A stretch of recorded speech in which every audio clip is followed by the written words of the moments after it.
Yellow belly on them. Just skipping docks with that Rago weedless.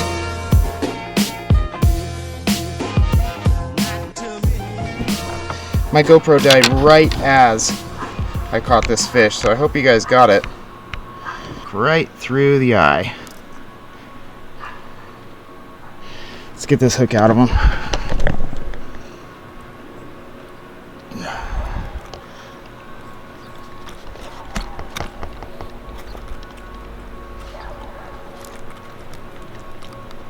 Oh, there we go. Boom.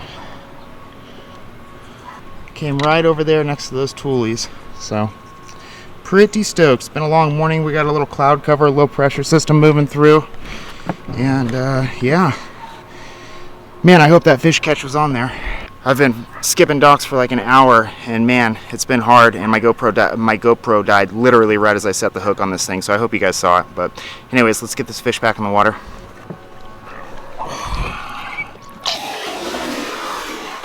Ooh, he's out of there.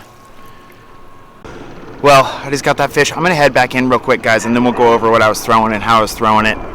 So guys, I'm back at the house, and real quick, I wanted to go over what I was doing out there. I went out earlier today around 7, and we got a pretty good amount of cloud cover today. There's a low pressure system moving through. We don't get cloud cover much in Vegas, so I really wanted to take advantage of that topwater bite and the fact that they'd be kind of moving around shallow, you know, not holding this tight to structure since the sun wasn't blaring on them in the lake. But that unfortunately wasn't the case this morning. I threw topwater for a good solid hour, and then the tiny clash, I was swimming that shallow along rocky points and a rocky bank and stuff like that, and along docks and boats, and I just wasn't getting anything. I wasn't getting any follows. I wasn't getting anything. And then I picked up the depths for a little bit, and I went a little bit deeper with that, thinking maybe they were out there. Again, nothing. So last resort was to check tight up under the docks, and that's where they were. So when I used to throw traditional gear, I liked skipping jigs a lot. It was, you know, my home lake is a dock lake. A lot of the times the pattern that you're going to find is they're going to be sitting on the docks, whether it's out on the corners and, you know, ambushing stuff, or if they're sitting all the way up against them, all the way up against the back, up against the rock wall or the cement wall that's behind the dock. You've really got no other choice other than to skip back there. And that's the case with a lot of docks. That's the case with a lot of boat slips and stuff like that. They're not always going to be out on that outside edge ready to ambush something. Bass like having their back to something, so a lot of times they're going to be hugged tight against a wall or hugged tight up against, you know, some solitary cover underneath that dock. You know, they feel safe with the dock over top of them, but they still want to be next to something. More often than not, they're just not going to just roam free all the time underneath that dock. So today what I found is they were tucked up against, I'll show you guys, they're tucked up against the cement wall that we've got backing our docks. So we've got that cement wall pretty much running the whole entire perimeter of the lake. That is the edge of the lake. So they'll sit tight up against that. And basically the only way to get back to them is to skip to them. And not all swim baits are created equal when it comes to skipping or getting them up underneath tight cover. Some are big, some are bulky. My favorite thing to skip is weedless setups. You've got a really smooth aerodynamic surface gliding across the water. You don't have, you know, a big bulky glide bait. You can skip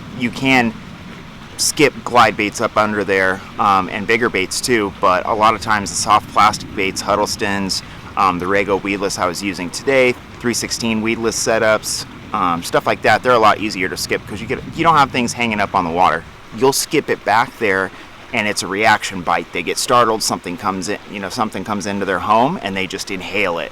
And that's what that fish did. It had it all the way back there. I set the hook. When I set the hook, I set it in like the back of the eye socket on that fish. So he had obviously sucked that whole entire fish in. And the cool thing with, like, say the Rago weedless, or if you're using just any weedless swim bait with a weighted hook, is, I'll show you guys actually. A lot of times once you skip that bait under there, you've got this weight in the front, and your bait is naturally going to sit tail up, so they've got something to like kind of inhale as the bait comes back there. Now you can see, I'm going to show you guys how this Rago sits in the water. Now see how that tail is up, and it's actually it's like moving around on the weight, you know? After you skip it back there, this tail is sitting up, and a lot of times the fish will come in and just boom, right over the top of it. So that's kind of why weedless setups are one of my favorite things to skip. You can get them back in tight spots. You can get them through pretty much anything, pulling them out of that dock, whether it be, you know, pilings or rocks or grass underneath the dock or heavy algae or just, I can't find a good view. Or really whatever it may be underneath that dock. Like I said, you can do it with really any weedless setup. A weighted hook is my favorite because of how it sits. It sits like that, and it gives something, it doesn't just fall flat on its side. It gives something for that fish to actually target on and inhale from the back. So fast reel is pretty much a must in my opinion, because you pick up that slack really easy. And then I only throw my weedless setups in heavy cover around stuff like that on braid. That's me personally. You could throw it on a heavy fluoro.